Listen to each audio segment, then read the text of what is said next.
1, 2, okay? I'm joined, as I stated, by my colleagues in government that are also here, the Lieutenant Governor Brian Benjamin, Bronx Borough President Vanessa Gibson, Congressman Richie Torres, Councilman Oswald Falez, and I'm sure there's more that's here. If I missed you, I apologize. We are going to continue to remain vigilant to address this just horrific tragedy that we're facing. The ME modified the numbers of those who lost lives. We have 17 lost, 9 are adults and 8 are children. This is really an evolving crisis. And so as it evolves and as we get new information, we're going to share it with you as well so you can let the public know what we're going through. We said this yesterday, and we will continue to say this is an unspeakable tragedy. Early this morning, I was joined with the Chancellor. We visited every school in the area where the children, our young scholars, lost their lives. We sat down with the principal and the teachers and just wanted to have a private moment to let them know that we are here to support them as they go through this tragedy. They shared just personal notes of these children, and it was something that we heard universally about each child that we lost is how much they smiled, how much they brought life to the school. And not only did this fire leave a burning pain in the hearts of people in this community, but it has left a burning pain in the children and the teachers and the faculties of this school. We will support these schools in every way possible in the coming months.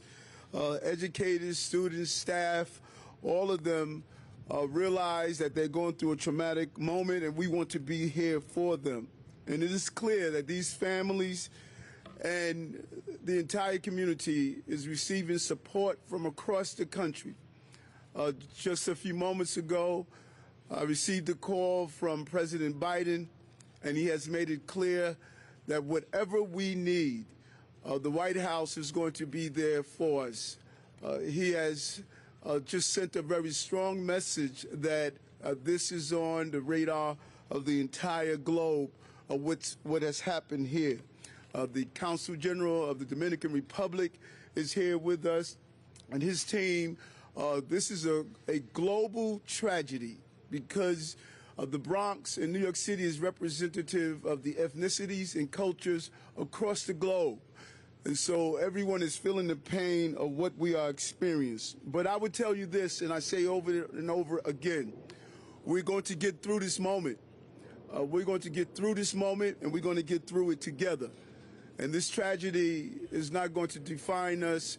It is going to show our resiliency as we help the families through this. In the middle of such pain, we have witnessed such a high level of heroism. From the hospital staff, the doctors, the nurses, the administrators who are already going through crises with the pandemic. But we also witness a high level of heroism through those first responders, the EMS, the firefighters. I would say this over and over again, watching them go in the building, even without having a full air tank, still pushing through the dark smoke and rescuing families in this building. Our firefighters as first responders really showed why it is imperative to give them the support that they need. And I want to thank Commissioner Nigro for just really leading this charge yesterday, being out here throughout the day, leading his men and women to do what was needed to save as many families as possible. And to every grieving family, 8.8 million New Yorkers see you as their family members, and we are here together to push through this. And so some clear messages we want to send. One, for those who want to help, please do not drop donations off to fire stations or EMS stations. Let them do their jobs.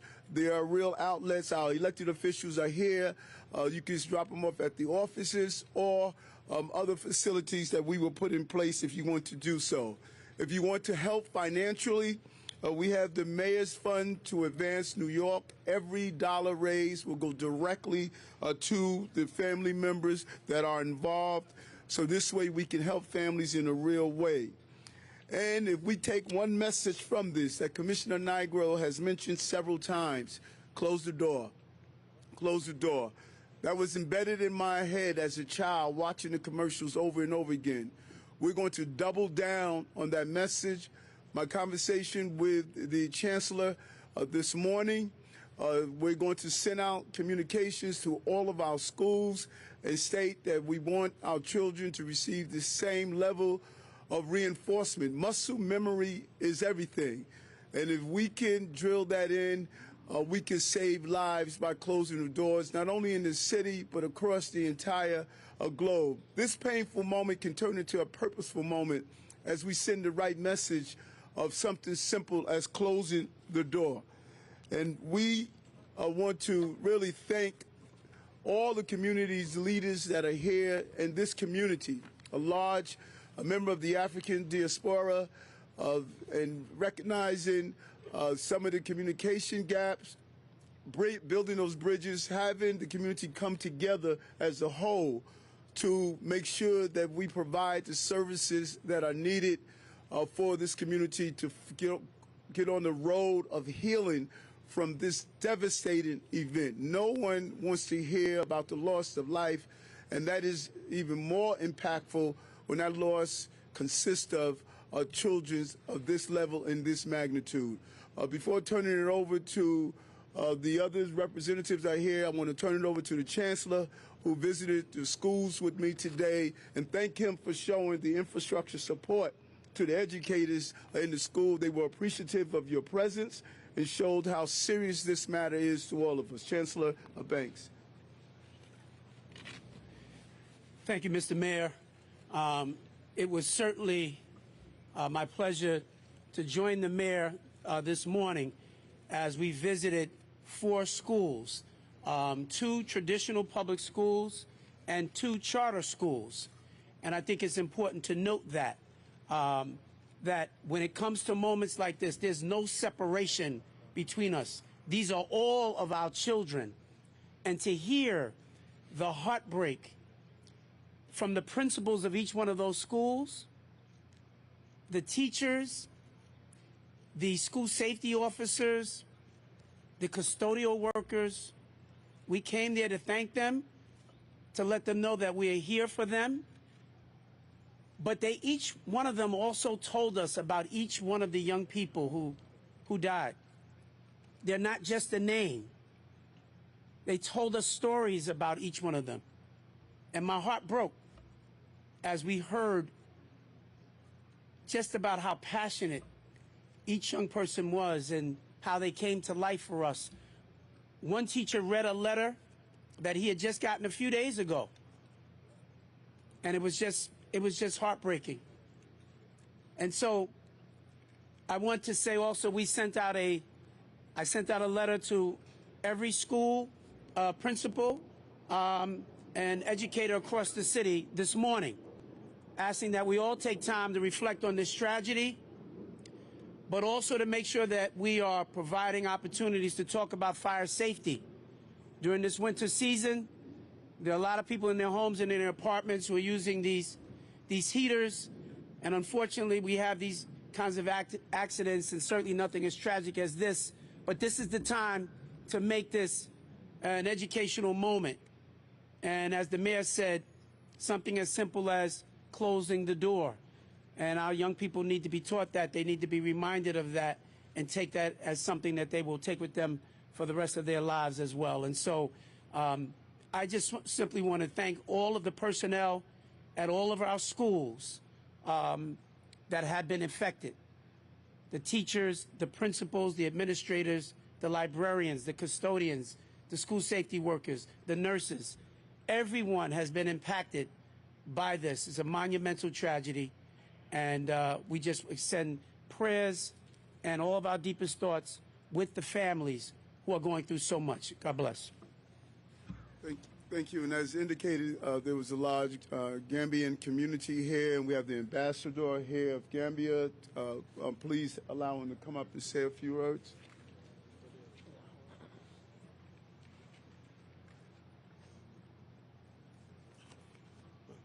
Thank you very much, Mayor.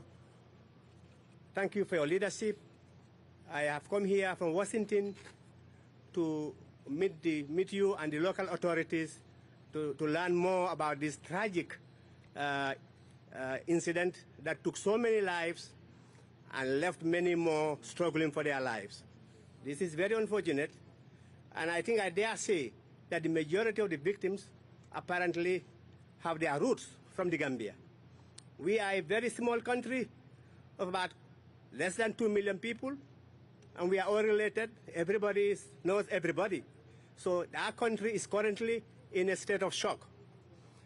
Before I came in here, I spoke to the President of the Republic of the Gambia, Mr. Adam Barrow, and he has asked me to extend his condolences to the bereaved family members from the Gambia and from everywhere. This is a shock. Our thoughts and prayers are with the family. Thank you, Mayor. Thank you. Thank you. We'll be here for you.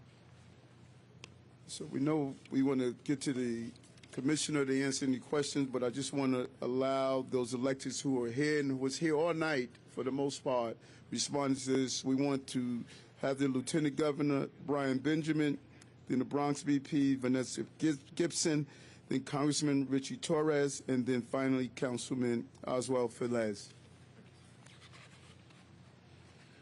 All New Yorkers share their condolences with this tragic occurrence, and I want to just reiterate 2 points. First, Governor Hochul mentioned yesterday that there will be a victims compensation fund. There will be resources in the state budget which will be allocated to assist on the ground, and we'll work with our local leaders to make sure that those funds are dispersed. And secondly, over 75 units in this building, which is a state-supervised Mitchell-Lama building, have project-based vouchers. Individuals who are not able to re-inhabit their apartments, those vouchers will be able to move with them to a new location.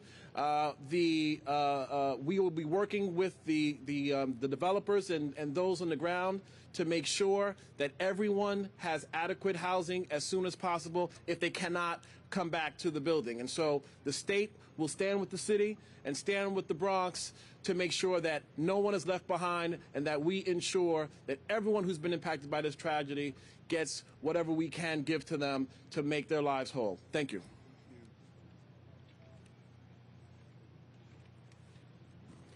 Good afternoon. Thank you so much. On behalf of 1.5 million Bronxites, we extend our condolences and prayers of healing strength to all of those that have been impacted by this devastating 5-alarm fire here in Fordham. I am Bronx Borough President Vanessa L. Gibson. This is my first week on the job, and I am devastated and truly heartbroken and overwhelmed at all that has happened in these last 24 hours. I want to thank our first responders, the FDNY, Commissioner Daniel Nigro, and 200-plus firefighters that responded in minutes to make sure that we saved as many lives as we could.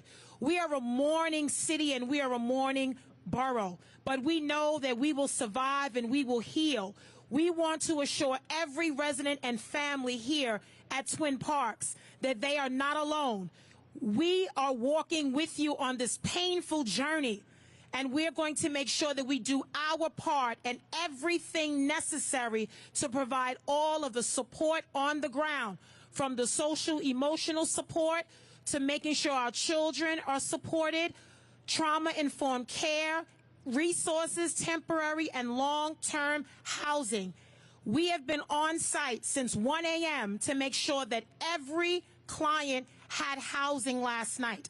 Over 4 hotels and all of the residents that remain hospitalized with serious and critical injuries. So we are asking all New Yorkers and all Bronxites to please join us in praying for these families. No one expected to wake up on a Sunday morning hearing about a fire in their building, running for their lives. This is profound sadness for all of us. But we know that in times of challenge, New Yorkers step up, because that's just what we do. And so we are going to love on this community and love on these residents and families and let them know that they are not alone. We will walk this journey together to make sure they have everything that is needed.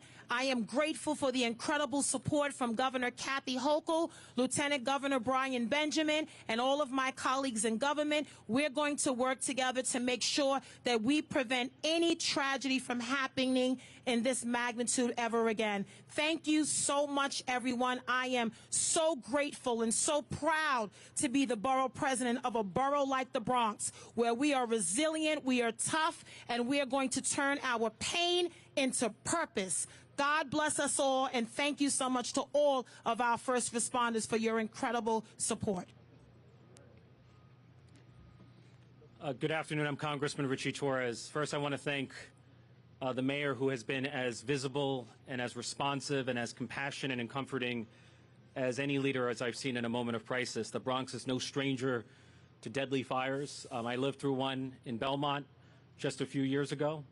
And so I'm enormously grateful to the mayor and to the city for mobilizing resources and coming to our aid in a moment of need. You know, the two things that are most important to most of us is our family and our homes, and to lose both in the span of one tragedy is terrifying and traumatic to an extent that few of us could imagine. What do you tell a mother who's lost her children and who's lost her home, who's lost everything, who's seen the world around her collapsed? So we're going to do our best to bring comfort to those families. I do want to tell the mayor and the city that as the local congressman, I'm committed to advancing legislation that addresses either the manufacturing of space heaters or the need for education about fire safety or the need for self-closing doors in affordable housing that receives federal funding, so you have a partner at the federal level. Thank you. Thank you so much, everyone. I'm Councilmember Feliz. I represent this area of the Bronx. What happened yesterday was a frightening nightmare. The Bronx continues to have many challenges, and fire continues to be one of them. We've had some of the worst fires in the city of New York right here in the Bronx, including the Belmont fire, including the one in Woody Crest, including the one yesterday where we lost 19 lives, including babies, 4-year-olds. But I want to thank all of our wonderful leaders, our colleagues in government, city, state, and federal, who have been here around the clock and available and providing all the resources needed to all the affected families, including food, including clothing, and including housing.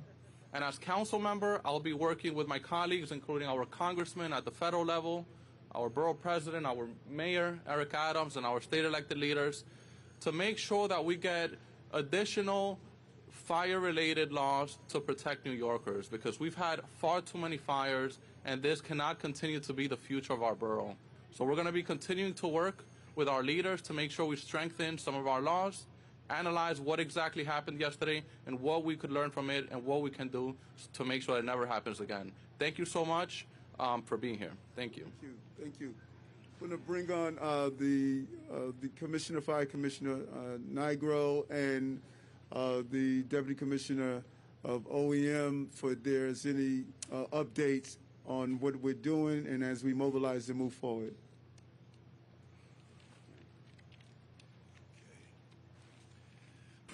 Thank you, Mayor. The investigation continues. As I said yesterday, we're certain that the fire started with a faulty electrical heater, portable heater. The fire was contained to the hallway just outside this two-story apartment, but the smoke traveled throughout the building, and the smoke is what caused the deaths and the serious injuries. So our fire marshals teams are here. They've been here.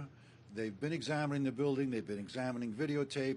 They will do a complete investigation as to how this occurred, why this occurred, and we're confident of that. As the mayor stated previously, patients were taken to 7 different hospitals. There was a bit of a double count, and I guess it's a bit of good news that the number isn't 19 but 17. But don't forget, there are many people fighting for their lives in the hospital who were transported, so this number could unfortunately increase again. So our prayers are with them, and the prayers continue to be with the families of those we lost. I will let OEM discuss more about the continued operations for the families. Thank you. So last night, the building was totally vacated. No apartments were habited last night. We, through the American Red Cross, with Housing Preservation and Development, and with the building management, about half of those units, so about 60 different families, stayed in area hotels. We were able to house everyone in the Bronx. And the rest, as I said, there are people still in hospitals, and people also went to friends and family. Ongoing is registration with the Red Cross. People are coming out of hospitals, people were at work or somewhere else, so it's never too late. People can continue to register with the Red Cross. We worked with the Department of Education. They were able to help to get the children back, as was noted, back to their schools this morning, and they will continue to help them until people are back in the building. It does look like many of the apartments will be able to be reoccupied as the week goes on, which is good news. There are a certain number of apartments that will be, not habitable for quite some time, and so we will continue to work to find long-term housing with the state and with the city. We moved out of the school since the school opened this morning. There is now a service center at Monroe College, which is close by. We have several different agencies there. It opened at 12 o'clock. It's open until 8 p.m. It'll be open this week. So residents can come by there and continue to receive services. We have interpreters there. There has been an outpouring of support, as everyone said, the borough president, everyone else. There's a lot of food and other resources that we have been able to share with the families. Thank you.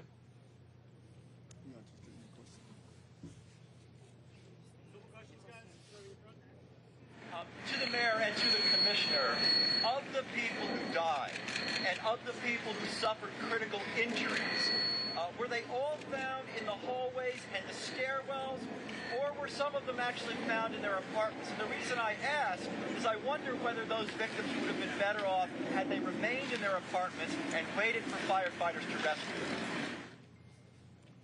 Okay, I don't have a tally of where exactly everyone was found. The people from the fire department all got out on their own, and they were safe. Certainly the stairwell was very dangerous as the door was left open.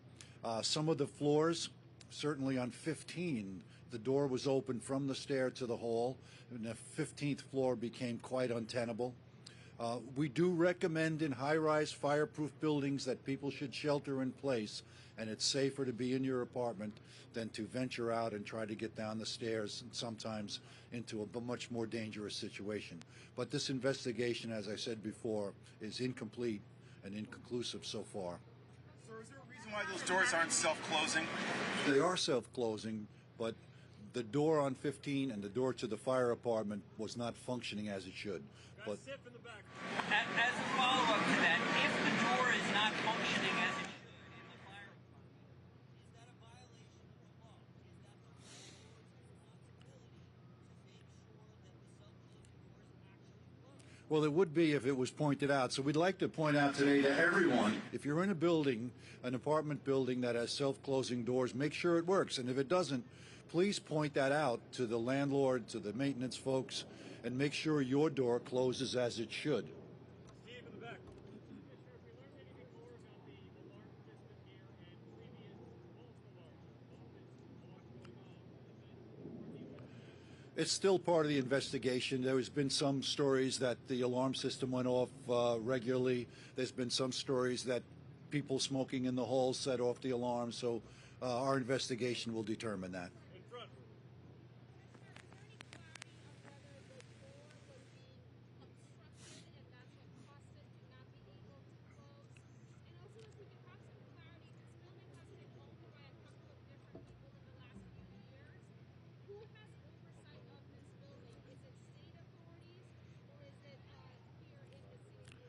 All three.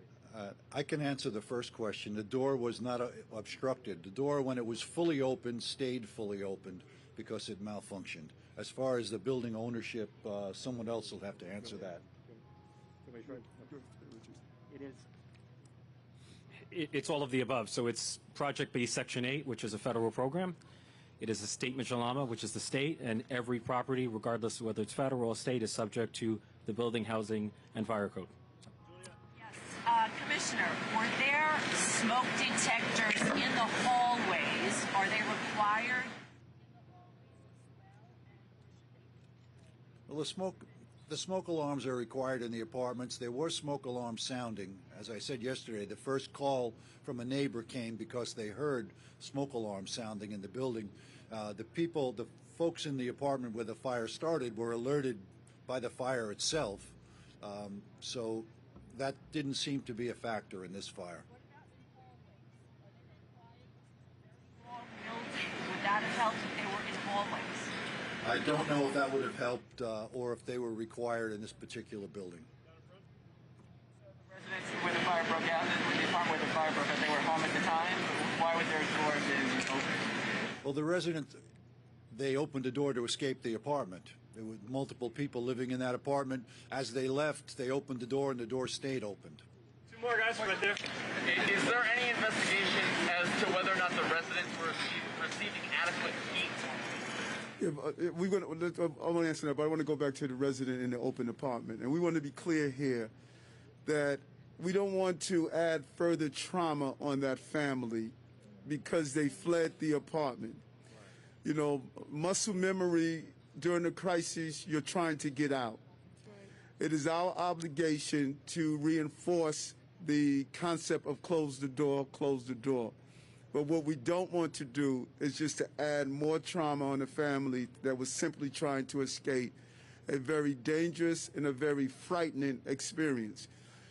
All of us make mistakes during crises. And so, yes, we want to encourage, we're going to double down on closing the door and that message. It is our obligation to do so. But our hearts go out to this family, and I just want to be clear on that. They're going through trauma as well. There was no outstanding violations of our knowledge of a heat complaint in the building. But again, this investigation is really new, and the fire marshal and other city entities are looking at all of this information. When will the investigation be conducted to be completed, and what is the building managers, and what are they doing to exactly help with the investigation? Well, they have to comply. And the investigation will be completed when the fire marshal do their thorough look. We have a professional fire marshal entity in this city. And one thing we never want to do is to try to make an investigation be expeditious but not thorough. They're going to be thorough, they do their job well, and they will give the outcome, and they know when it will be completed. That's it. Thanks a lot, guys.